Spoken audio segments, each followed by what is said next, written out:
Hello, Christian here. Do you think being disruptive is risky? Think again because it's the future.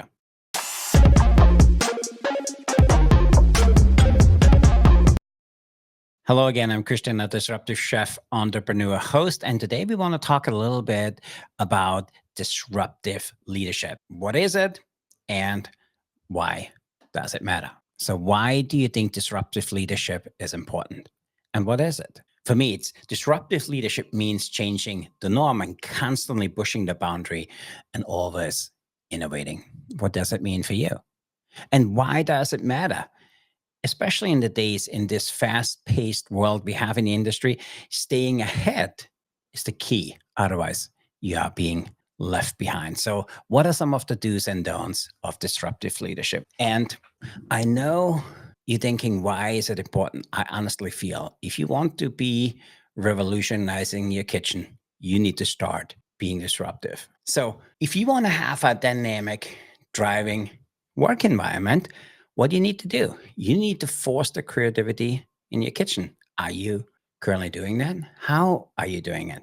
The best way to start is have weekly brainstorming session, and you can share some new techniques, some new tools, strategies, what you have learned, what your staff has learned, or you could even share some new dishes, a new way of plating it, and a new way of looking at it, how you're gonna put it out there in the marketplace. And it's important because you need to stay on top. And in order to have a menu which is not static, which is fresh and relevant, you need to keep up with the latest culinary trends. And in our industry, it's not really that much of a norm, but I feel every chef needs to attend workshop, kind of work on yourself. You probably heard it said, if you want things to improve, you need to improve. If you want things to get better, you need to get better. And I feel there's nothing more real than this in today's society, and especially in the hospitality field. Things are changing so fast.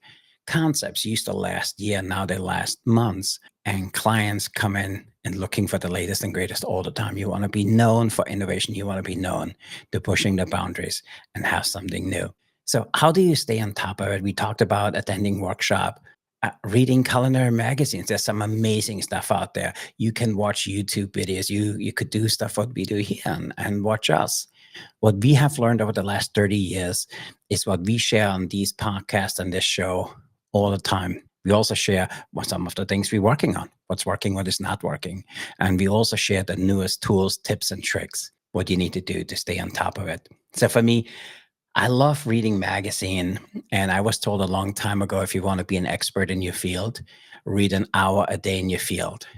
And then within a year, you got to be an expert in your field.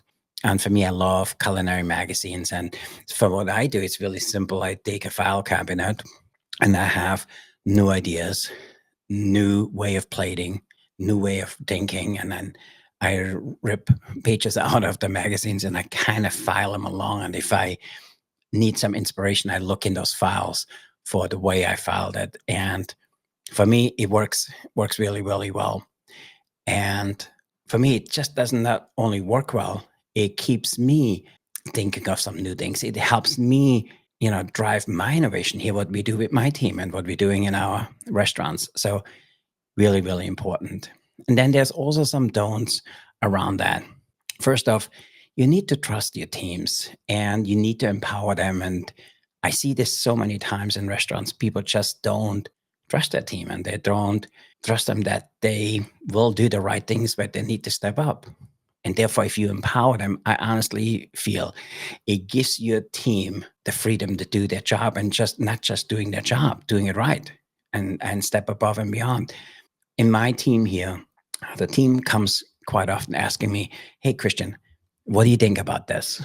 And I give him some general feedback. But for me, if I give him too much details and ask him how I want to have it done, I will get what I always had. And I have the team to kind of push the boundaries a little bit and help me to grow. So really, really important. So in order to have that team so you can trust it and empower them, you need to set clear expectation and then you need to step back.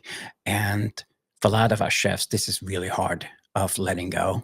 I spoke with a restaurant friend of mine a few days ago, and she has an amazing concept. And we had this conversation about letting go. And she said, I know I have the opportunity to scale, I have the opportunity to grow and expand, but I don't think I am ready because I don't want to let go. I don't want some other person making my dishes. And I hear this all the time.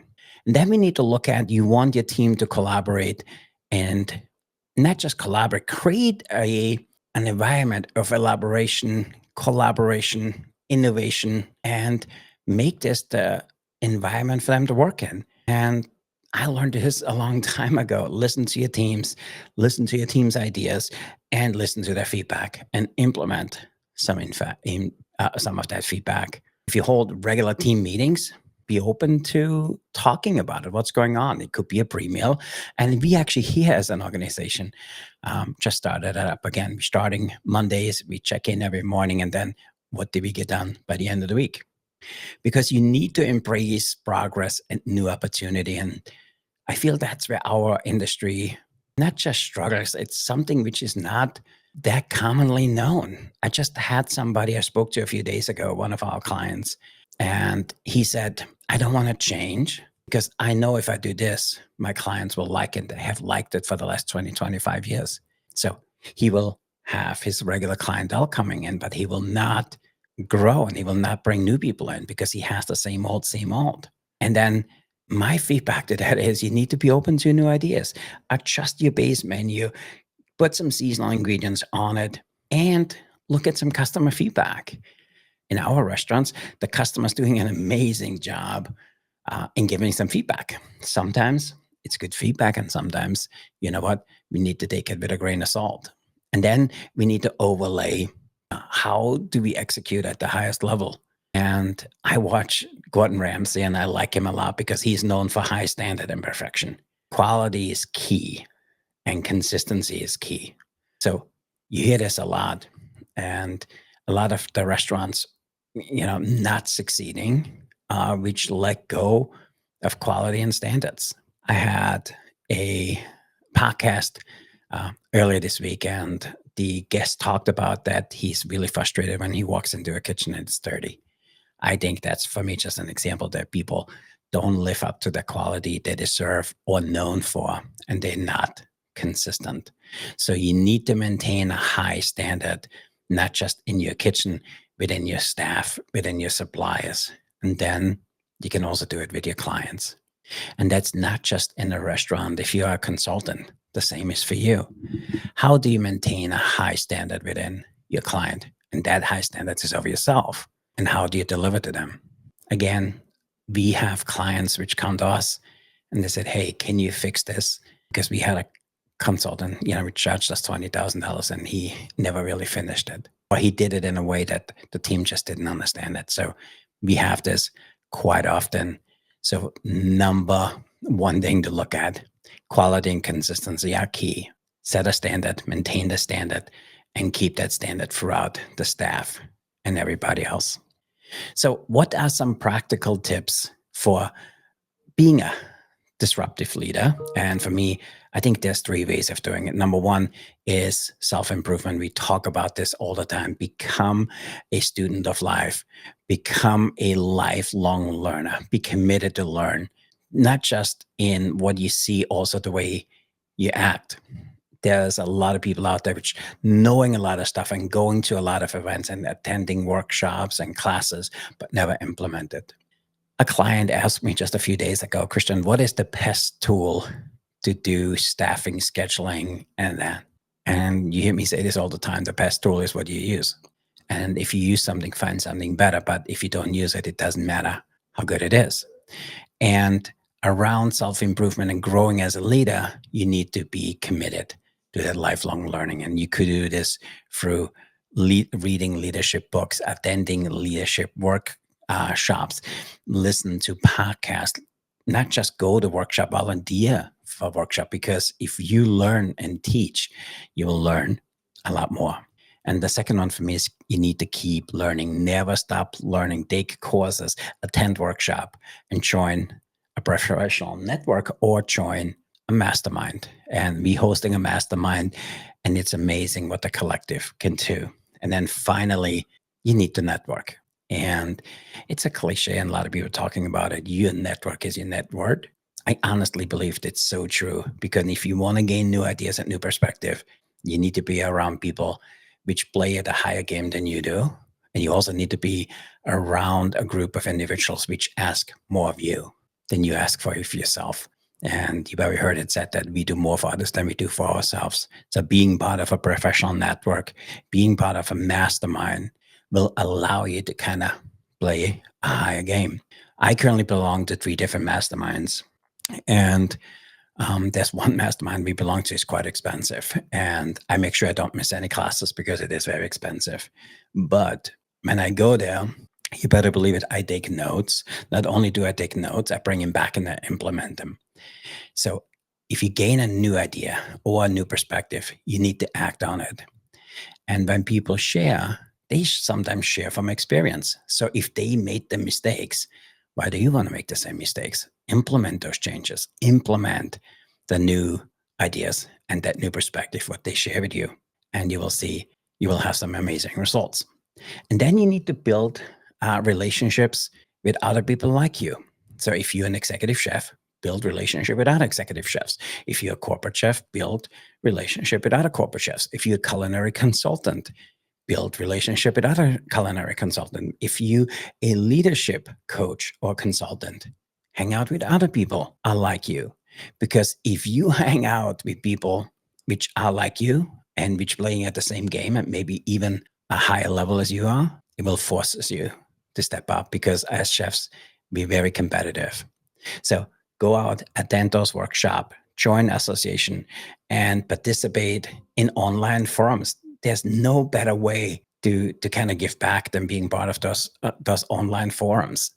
We have joined a few of them just recently, and it helps me in 2 ways. What I really love about it is when you kind of reply back, it doesn't allow you for a lot of text. So it forces you to be concise, be direct, and have something they can act on it today and see a result on it tomorrow. So really important. So focus on self-improvement, keep learning, and work your network, and you will see amazing impacts around that. So are you ready to step up as a culinary disruptor?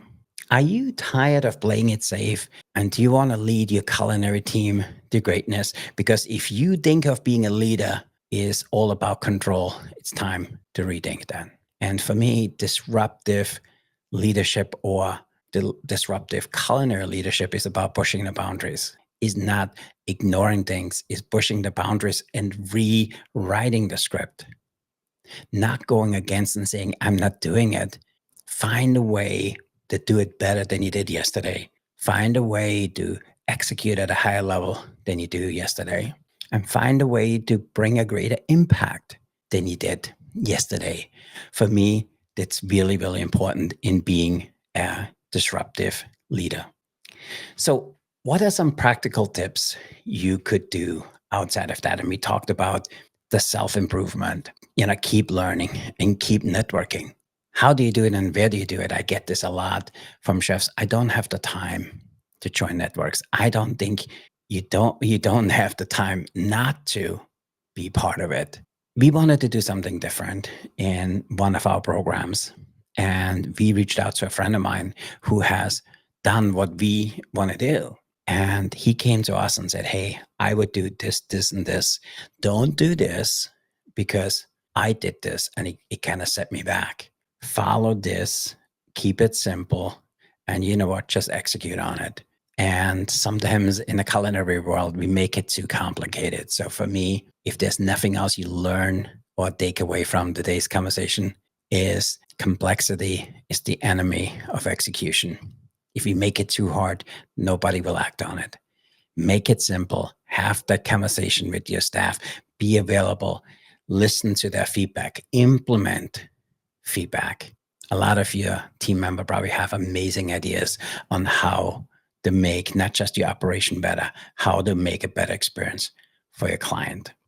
So for me, when we started this conversation around being disrupting and we talking about that disruption is not just a nice thing to do. I think you need to do it. It's the new way of moving forward. And if you keep pushing the boundaries in that, remember, as we started out, what is disruptive leadership? Disruptive leadership for me means changing the norm and always innovating, always improving, always pushing the boundaries, always learning from what we did yesterday.